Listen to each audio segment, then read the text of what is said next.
퇴직한 날,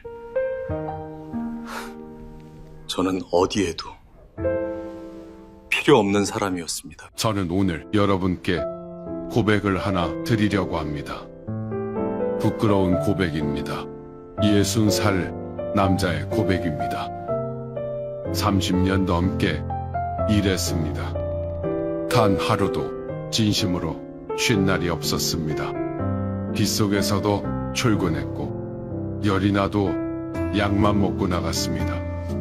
명절 연휴에도 보고서를 들고 앉아 있었습니다. 그런데요, 퇴직하던 날 회사는 아무것도 기억하지 않았습니다. 그리고 집에 돌아왔을 때 저를 반겨준 건 조용한 것일 뿐이었습니다. 저는 그날 처음으로 깨달았습니다. 내가 30년 동안 일한 게 아니라 사라진 거였다는 걸. 여러분이 지금 이 영상을 보고 계신다면 혹시 이런 느낌 받아보신 적 있으신가요? 열심히 살았는데 나를 위한 자리가 어디에도 없는 것 같은 느낌. 오늘은 그 이야기를 해드리려 합니다. 끝까지 들어주세요. 이 이야기는 제 이야기이기도 하지만 어쩌면 여러분의 이야기이기도 합니다. 나는 그렇게 살았습니다. 제 이름은 김성호입니다. 올해 60입니다.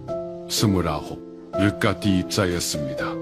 군대를 마치고 전문대를 졸업하고 아르바이트를 전전하다가 겨우 들어간 회사였습니다. 중견 제조업 회사였습니다. 지금은 이름이 바뀌었지만 당시엔 꽤 이름이 있던 곳이었습니다. 처음엔 어리버리했습니다. 선배들한테 혼도 많이 났고 야근은 기본이었고 주말에도 나오는 게 당연한 분위기였습니다. 그래도 저는 불평하지 않았습니다. 왜냐면 제가 선택한 자리였으니까요. 아침 7시에 집을 나섰습니다. 밤 10시가 넘어야 돌아왔습니다. 아이들이 어릴 때는 제가 집에 들어오면 이미 불이 꺼져 있었습니다. 아이들은 자고 있었습니다. 가끔 아이들 방문을 살며시 열어봤습니다.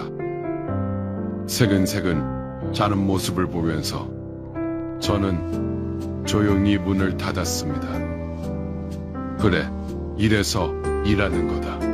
그렇게 생각했습니다. 그 나이가 초등학교 입학식 날. 저는 가지 못했습니다. 그날 오전에 긴급 회의가 생겼습니다.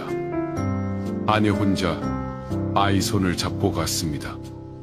나중에 사진을 봤습니다. 아이가 활짝 웃고 있었습니다. 그런데 그 사진 속에 저는 없었습니다. 그래도 후회하지 않았습니다. 아니, 후회할 여유가 없었습니다.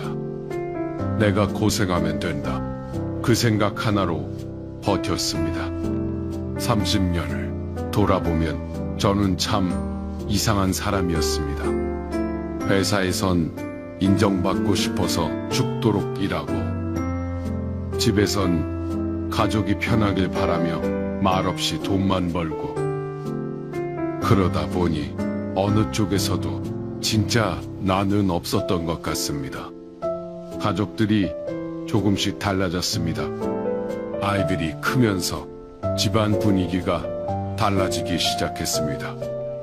자연스러운 일이었겠지만 당시에 저는 그걸 잘 몰랐습니다.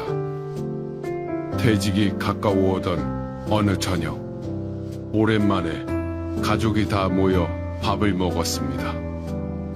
식탁 위엔 아내가 차린 된장찌개와 불고기가 있었습니다. 흔하디흔한 저녁 식사. 그런데 그날 그 식탁이 묘하게 이상했습니다. 아내가 밥을 푸면서 물었습니다. 이제 회사 나오면 뭐 할 거예요? 가볍게 던진 말처럼 들렸습니다.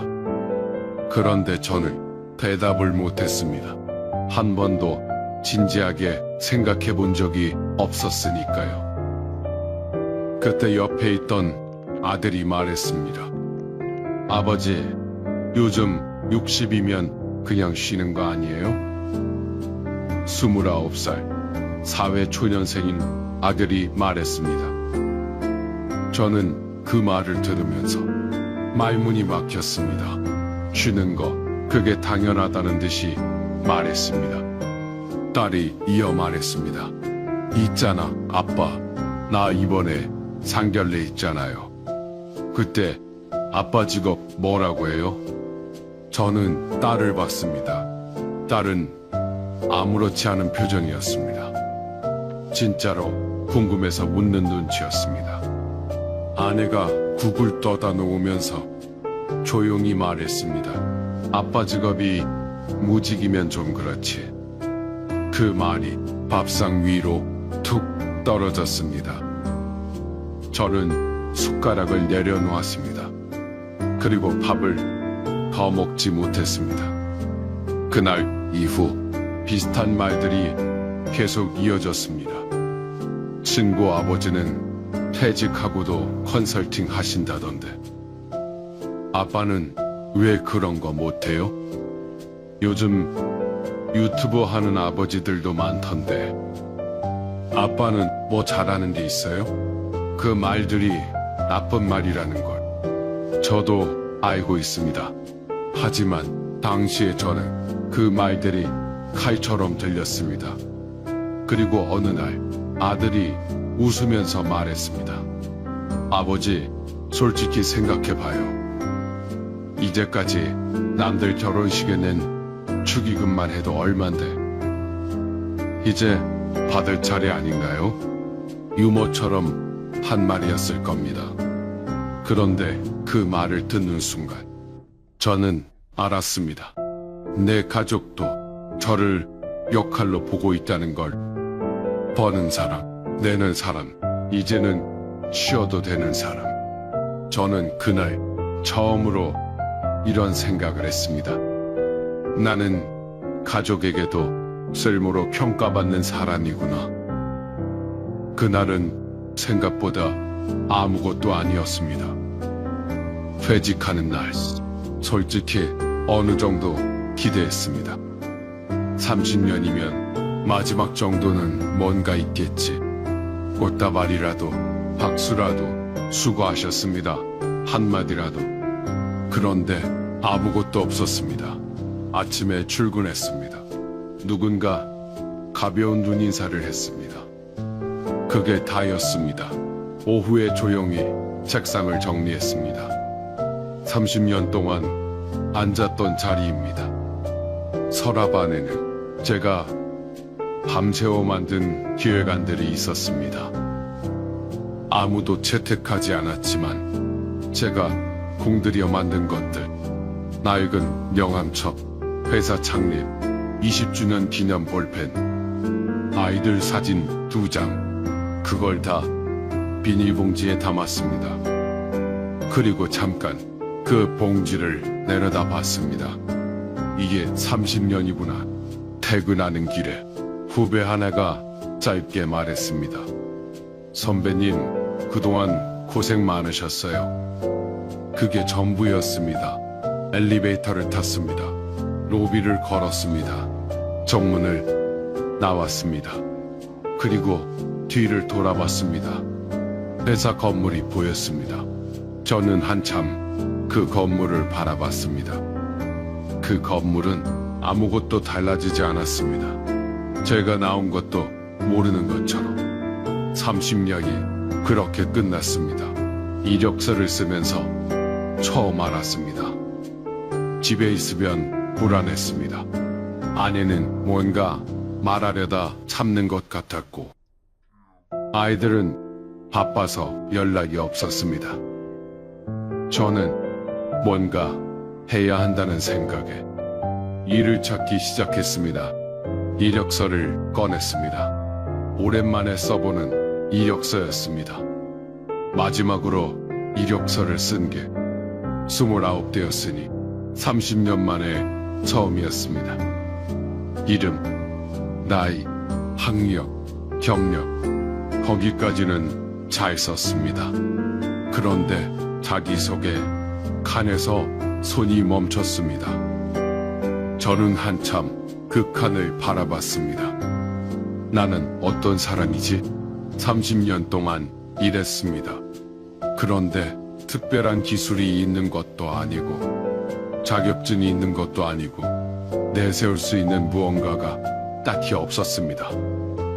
그때 처음 느꼈습니다. 나는 이름 말고는 아무것도 없는 사람이구나. 그래도 지원은 했습니다. 경비직, 주차 관리, 시설 관리, 편의점, 결과는 매번 같았습니다. 죄송합니다. 나이가 있으셔서 경험이 맞지 않아서 거절을 거듭해서 받다 보니 자기야. 이제는 전화벨 소리가 무서웠습니다. 받으면 또 거절일 것 같아서 어느 날 아는 형님한테 전화가 왔습니다. 야, 김 부장, 너 어떻게 지내냐? 반가운 마음에 받았더니 우리 집 리모델링 하는데 아는 사람 없냐? 그게 다였습니다. 전화를 끊고 나서 저는 한참 핸드폰을 보고 있었습니다. 그 형님은 제 안부가 궁금했던 게 아니었습니다. 어느 날 밤이었습니다. 아내는 일찍 잠이 들었습니다. 저는 잠이 오지 않아 주방에 앉았습니다. 냉장고에서 소주 한 병을 꺼냈습니다. 혼자 마셨습니다. 그러다가 통장을 꺼내봤습니다. 퇴직금 들어온 걸 확인하면 마음이 조금 나아질 것 같았습니다. 그런데 잔고를 보면서 저는 멈칫했습니다. 생각보다 많지 않았습니다. 계산을 해봤습니다. 큰아이 대학 등록금 4년, 작은아이 사교육비, 집대출 원금, 아버지 병원비 열심히 갚았다고 생각했는데 그래도 남은 대출이 있었습니다. 이걸 다 갚고 나면 남은 게 없었습니다. 저는 소주잔을 내려놓았습니다. 그리고 창밖을 봤습니다. 깜깜한 밤이었습니다. 그때 불현듯 이런 생각이 들었습니다. 나는 뭘 한 거지? 30년 동안 일했는데 아무것도 남지 않았습니다. 돈도, 건강도, 사회도, 추억도. 그날 생전 처음으로 혼자 눈물이 났습니다. 소주잔 앞에서 환갑이 다 된 남자가 울었습니다. 부끄러웠습니다. 그런데 멈출 수가 없었습니다. 집에 있으면 숨이 막혔습니다. 그래서 아침마다 공원에 나갔습니다. 딱히 목적은 없었습니다. 그냥 밖에 있고 싶었습니다. 집안에서 아내의 눈치를 보고 싶지 않았습니다. 공원에는 저 같은 사람들이 있었습니다. 비슷한 또래의 남자들, 파카를 입고 혼자 앉아있거나 느릿느릿 산책하거나 벤치에 앉아서 하늘을 보거나 어느 날 옆 벤치에 앉은 분이 말을 걸었습니다. 형님도 퇴직하셨어요? 저는 깜짝 놀랐습니다. 어떻게 알았냐고 물었더니 눈빛이 같아요. 그분이 웃으면서 말했습니다. 그분은 저보다 2살 위였습니다. 공기업 출신이었습니다. 퇴직한 지 반년이 됐다고 했습니다. 이런저런 이야기를 하다가 그분이 말했습니다. 처음엔 진짜 힘들더라고요. 가족들한테 짐이 된 것 같고 세상에서 사라진 것 같고 저는 고개를 끄덕였습니다. 그 말이 너무 정확했습니다. 그날 이후 매일 아침 공원에 나갔습니다. 그분도 나왔고 다른 분들도 하나둘씩 얼굴을 익히게 됐습니다. 누군가의 전직 부장, 누군가의 전직 소장, 누군가의 전직 팀장. 우리는 서로의 이름 대신 형님이라고 불렀습니다.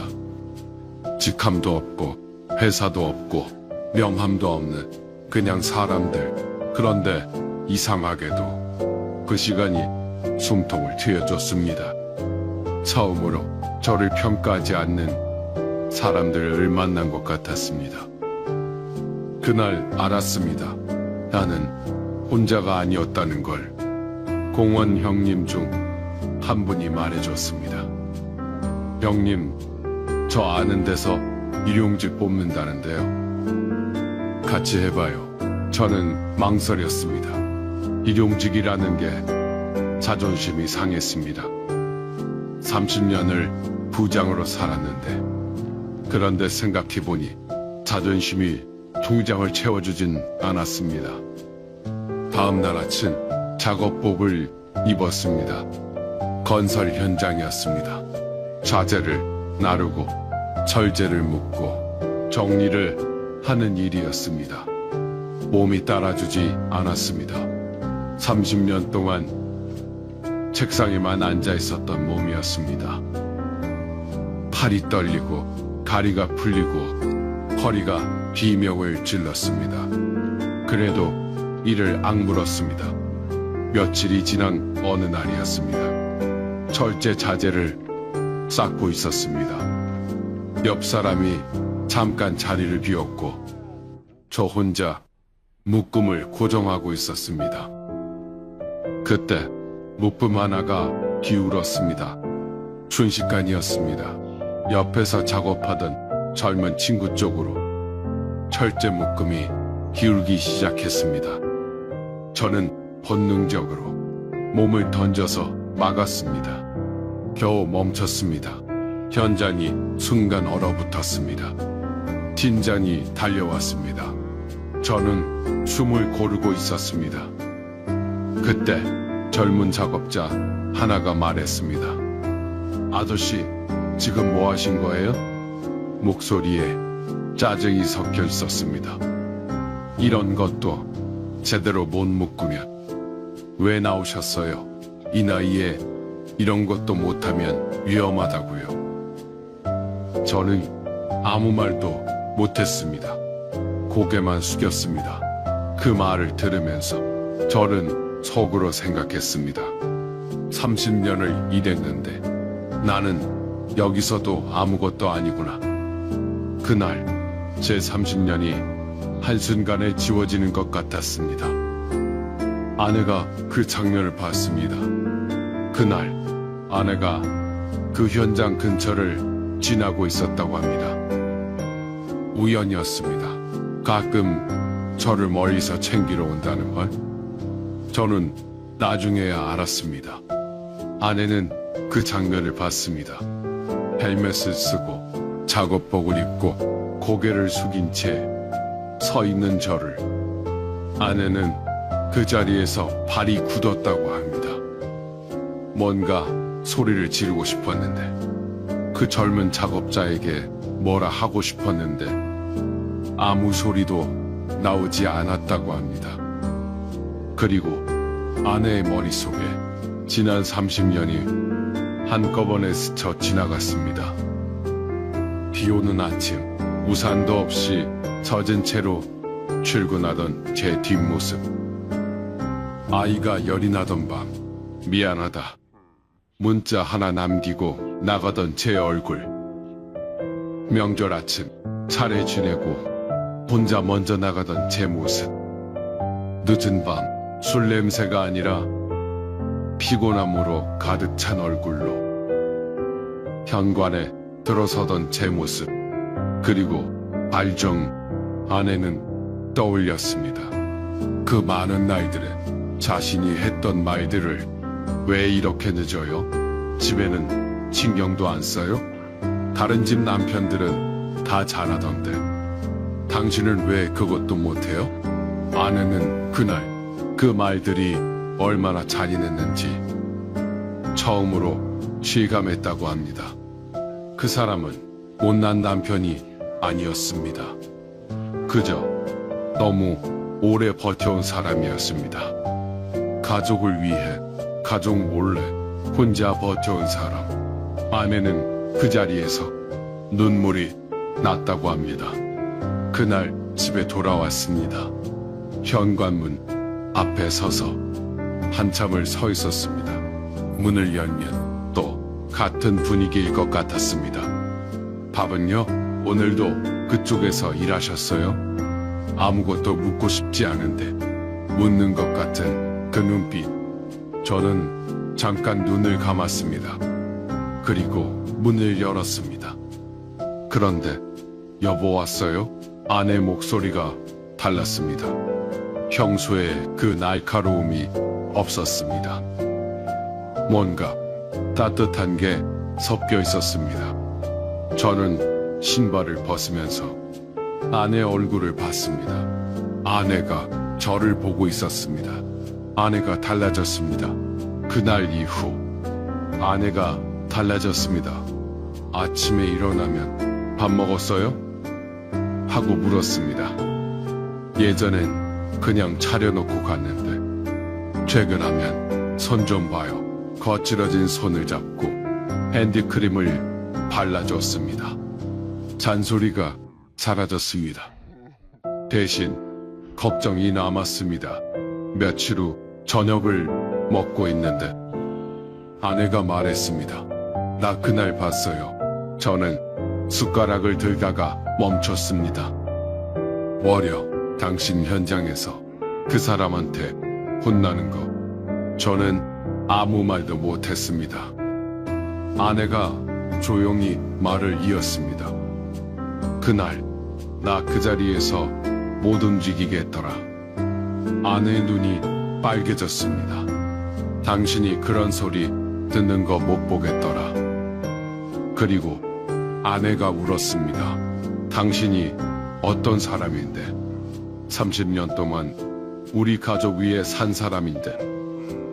저는 그 말을 듣는 순간 무언가가 터졌습니다. 30년 동안 아무한테도 털어놓지 못한 것들, 억울했던 것들, 무서웠던 것들, 외로웠던 것들. 저는 그날 밤 아내 앞에서 울었습니다. 60살 남자가 밥상 앞에서 아내 손을 잡고 오래 울었습니다. 부끄럽지 않았습니다. 어쩌면 그 눈물이 30년 만에 처음 쉰 것이었는지도 모릅니다. 지금도 공원에 나갑니다. 공원 형님들이랑 커피를 마십니다. 아무것도 대단한 이야기는 없습니다. 그냥 살면서 겪은 것들을 이야기합니다. 여전히 일을 합니다. 거창한 일은 아닙니다. 그래도 나갑니다. 아이들은 여전히 바쁩니다. 그래도 가끔 연락이 옵니다. 아내는 요즘도 가끔 제 손을 봅니다. 많이 거칠어졌네요. 그렇게 말합니다. 저는 그 말이 세상에서 가장 따뜻한 말처럼 들립니다. 제 이야기를 들으시면서 어쩌면 이런 생각이 드셨을 수도 있습니다. 나도 그랬는데, 혹은 우리 아버지가 그랬겠다, 혹은 내가 지금 그렇다. 저는 이 영상을 만들면서 많은 것을 생각했습니다. 우리는 왜 열심히 산 사람에게 이제 뭐 할 거야? 라고 묻는 걸까요? 왜 쉬는 게 불안하고 일 안 하는 게 부끄럽고 도움 요청하는 게 창피한 걸까요? 세상은 당신을 쓸모로 평가합니다. 나이, 직업, 연봉, 직함, 그게 없으면 사람 취급을 못 받는 것처럼 느껴집니다. 하지만 단 한 사람, 당신을 오래 지켜봐온 사람은 당신의 쓸모를 보지 않습니다. 당신의 시간을 기억합니다. 비 맞으며 출근하던 그 아침, 열나면서도 나가던 그 새벽, 아이 재워놓고 혼자 눈물 훔치던 그 밤, 그 시간들을 누군가는 반드시 기억합니다. 당신이 지금 어딘가에서 혼자 버티고 있다면 이것만 기억해 주세요. 버틴다는 건 사랑한다는 뜻입니다. 그리고 사랑받고 있다는 것도 기억해 주세요. 지금까지 긴 이야기 끝까지 들어주셔서 진심으로 감사합니다. 이 영상이 마음에 닿으셨다면 혼자 간직하지 마시고 옆에 계신 분께 보여주세요. 그분이 오늘 이 이야기가 필요한 사람일 수도 있습니다.